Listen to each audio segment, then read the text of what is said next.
Fox News alert on our top story today, crisis in Egypt. For the second time in 2 years, the nation's powerful army appears to be positioning itself to remove the country's leader. Troops deploying near protest sites and key facilities. Huge crowds have filled Cairo's Tahrir Square, waiting to hear more from the army. Egypt is, of course, one of our most crucial allies in the region, and some are suggesting that the Obama administration is striking a different tone on what we're seeing today than it did in 2011, when Hosni Mubarak, who had been an ally to the United States for many years, was forced out. Joining me now, Mark Thiessen. He's a fellow at the American Enterprise Institute and a former speechwriter for President George W. Bush. And Fox News strategic analyst Ralph Peters, who is the author of Hell or Richmond and Cain at Gettysburg. Gentlemen, welcome back. If we could just take a look at these pictures, because the crowd size is overwhelming. I mean, this, according to the numbers, Ralph, they're saying this is dwarfing what we saw in the Arab Spring.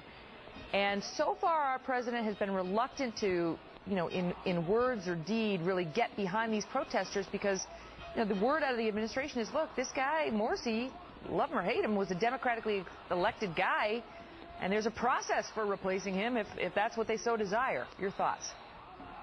The administration's response is idiotic, and that's putting it gently.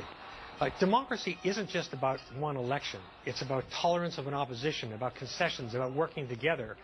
And as soon as he won the election, barely won the election, Morsi started Islamizing the government, putting his people in key positions, shutting out all other voices.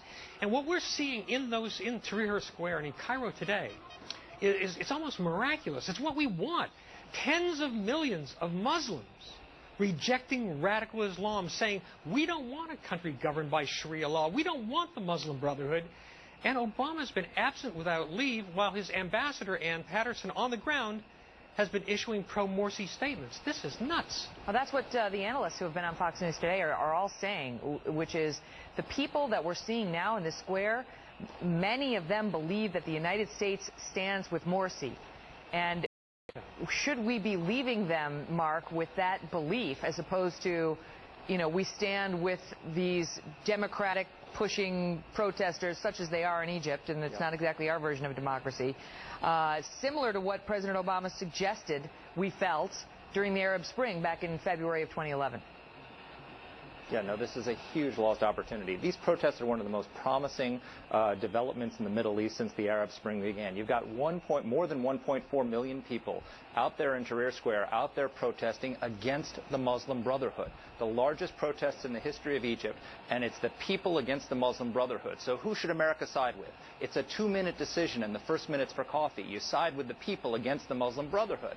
And what we're doing is we're repeating the same mistakes we made during the revolution 2 years ago, where we stood with Mubarak until the very end, where Vice President Biden went out and said he's not a dictator. Hillary Clinton said he's a family friend. And they said we support the process but wouldn't get behind the people. And the people got furious with us and angered and betrayed. And so here we are now. Mubarak fell, and we got out of bed with one pharaoh and got in bed with another pharaoh, and now we're out there supporting the Muslim Brotherhood against the Egyptian people. I mean, this is just such a huge lost opportunity. If Morsi falls, this is a blow to the prestige of the Muslim Brotherhood and radical Islam, not just in Egypt, but throughout the entire Arab world.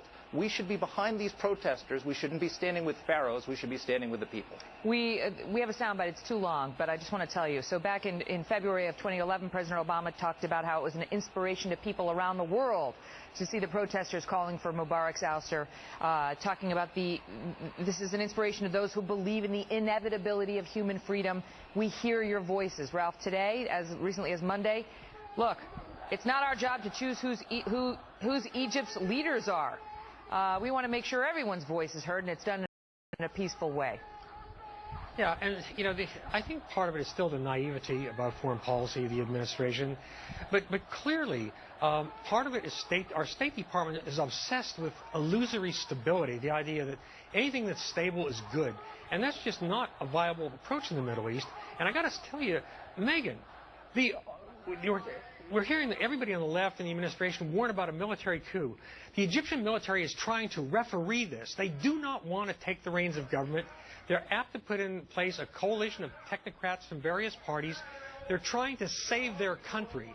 The dictator here is Morsi and the Muslim Brotherhood. What would happen if a coup, is underway and if it's successful, who is likely to fill that power vacuum? I mean, the military steps in, we get these technocrats, and then what happens next? There's another democratic election, and they put in, because the people of Egypt chose Morsi, Mark. Well, they chose him, but look, what happened was under Mubarak, he gave no space for any of the democratic opposition. The only people he gave space to was the Muslim Brotherhood because he was afraid of them. So when Mubarak fell, they were the only ones who could organize themselves. They had to step up on everybody else. And so the Muslim Brotherhood came in, they took power. Morsi came in and started shutting down judges and consolidating power around himself and refused to have a proper constitutional convention and all the rest. And so what's going to happen here is the army is going to come in and take him out and do all the things that Morsi was supposed to do, and because they don't want power. The Egyptian military doesn't want to be in charge. The economy is falling apart. They don't want to be in charge of that. They want to hand this off to somebody else, and the democratic opposition is more organized now. They'll have a better chance of having a true secular democratic outcome. It's amazing to watch this unfold and to see the changing dynamics for our own administration and what they will or will not do. Gentlemen, thank you both so much. Megan, have a great couple months. Thank you. Thank you both so much.